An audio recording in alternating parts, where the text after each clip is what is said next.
ফিনল্যান্ডের শিক্ষা ব্যবস্থা পৃথিবীর অন্যান্য দেশের থেকে সম্পূর্ণ ভিন্ন।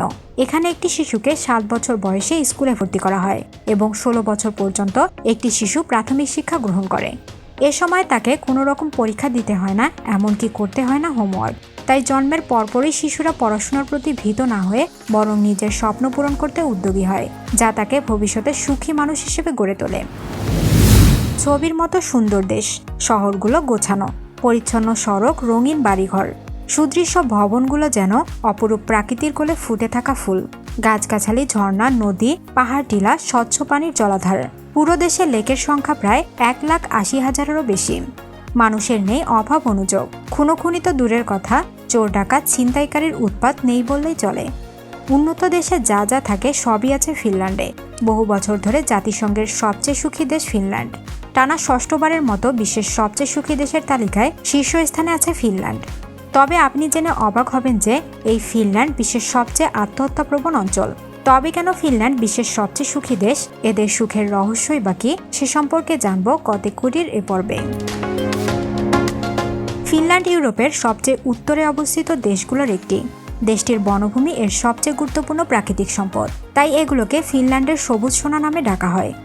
বাল্টিক সাগরের উপকূলের দেশ ফিনল্যান্ডের প্রতিবেশী নরওয়ে, সুইডেন, ডেনমার্ক। এই দেশগুলোকে স্ক্যান্ডিনেভীয় দেশও বলা হয়ে থাকে। উত্তর আমেরিকায় ইউরোপ থেকে প্রথম গিয়েছিল এই স্ক্যান্ডিনেভীয়রা। 793 সাল থেকে 1066 সাল পর্যন্ত তারা পুরো ইউরোপে ব্যাপক প্রভাব বিস্তার করতে সক্ষম হয়।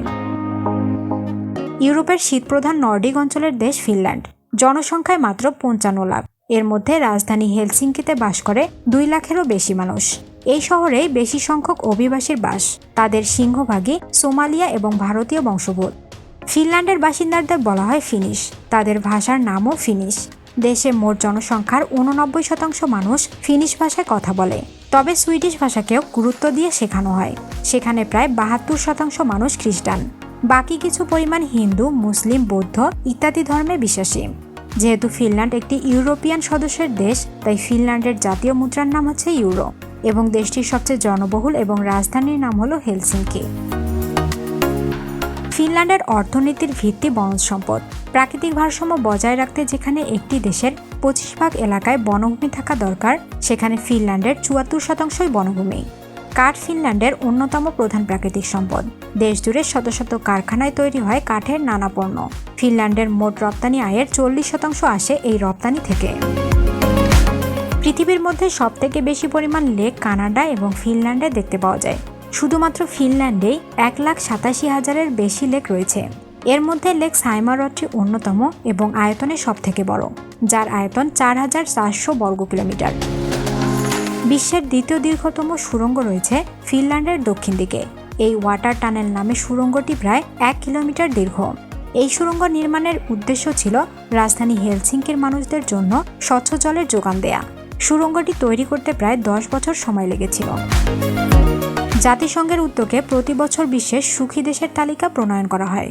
এই তালিকা প্রস্তুত করা হয় মূলত প্রতিটি দেশের নাগরিকদেরকে জিজ্ঞাসাবাদের মাধ্যমে, যেখানে বিস্ময়করভাবে টানা 6 বছর ধরে সর্বোচ্চ সুখী দেশ হিসেবে ফিনল্যান্ড নিজের অবস্থান ধরে রেখেছে।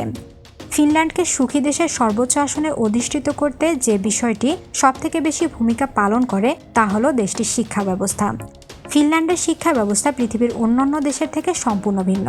এখানে একটি শিশুকে 7 বছর বয়সে স্কুলে ভর্তি করা হয় এবং 16 বছর পর্যন্ত একটি শিশু প্রাথমিক শিক্ষা গ্রহণ করে। এ সময় তাকে কোনো রকম পরীক্ষা দিতে হয় না, এমনকি করতে হয় না হোমওয়ার্ক। তাই জন্মের পরপরই শিশুরা পড়াশোনার প্রতি ভীত না হয়ে বরং নিজের স্বপ্ন পূরণ করতে উদ্যোগী হয়, যা তাকে ভবিষ্যতে সুখী মানুষ হিসেবে গড়ে তোলে। ফিনল্যান্ডকে সুখী দেশ হিসেবে গড়ে তোলার পিছনে আরেকটি গুরুত্বপূর্ণ ভূমিকা পালন করেছে এদেশের অভিবাসীদের বিনয়। 2008 সালে ফিনল্যান্ড যখন প্রথম সবচেয়ে সুখী দেশের খেতাবটি জিতে নেয়, তখন এক ফিনিশ দার্শনিক কথাটি বলেন, ফিনল্যান্ডের জনগণের সুখী থাকার আরও একটি কারণ হলো তারা নিজেদেরকে অন্যের সাথে তুলনা করে না, প্রকৃতির অবদানকে উপেক্ষা করে না এবং নিজ জনগোষ্ঠীর বিশ্বাস ভঙ্গ করে না। কল্যাণমুখী ফিনল্যান্ড বেকার, অসুস্থ, অক্ষম এবং বয়স্কদের রাষ্ট্রের পক্ষ থেকে সর্বাধিক সহযোগিতা দেয়া হয়। নাগরিকদের কর্মক্ষেত্রে স্বাস্থ্যসেবা দেওয়ার ব্যবস্থা আছে। এছাড়া প্রতিটি পৌর এলাকায় আছে স্বাস্থ্যকেন্দ্র, যার ব্যয় বহন করে রাষ্ট্রই। ফিনল্যান্ডের মানুষ খেলাধুলায় বেশ আগ্রহী, তাই 1952 সালে অনুষ্ঠিত সামার অলিম্পিক আয়োজনের দায়িত্ব ফিনল্যান্ড পায়।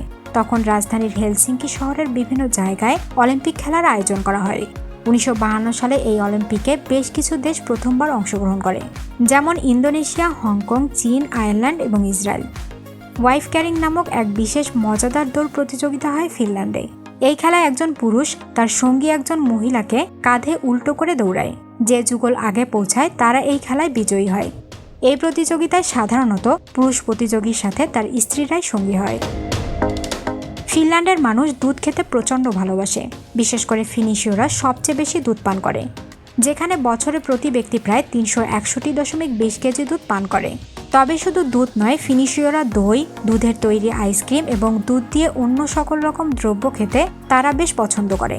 এর সাথে সাথে বিশ্বের সবচেয়ে বেশি পরিমাণ কফি পান করার তালিকায় ফিনল্যান্ডের নাম উঠে আসে। সাধারণত প্রত্যেকটি দেশে একটি বিশেষ দিনকে বেছে নেওয়া হয় উৎসব বা কোনো সফল জিনিসকে সেলিব্রেশন করার জন্য, কিন্তু ফিনল্যান্ড এমন একটি দেশ যেখানে বিফলতার জন্য একটি দিন পালন করা হয়।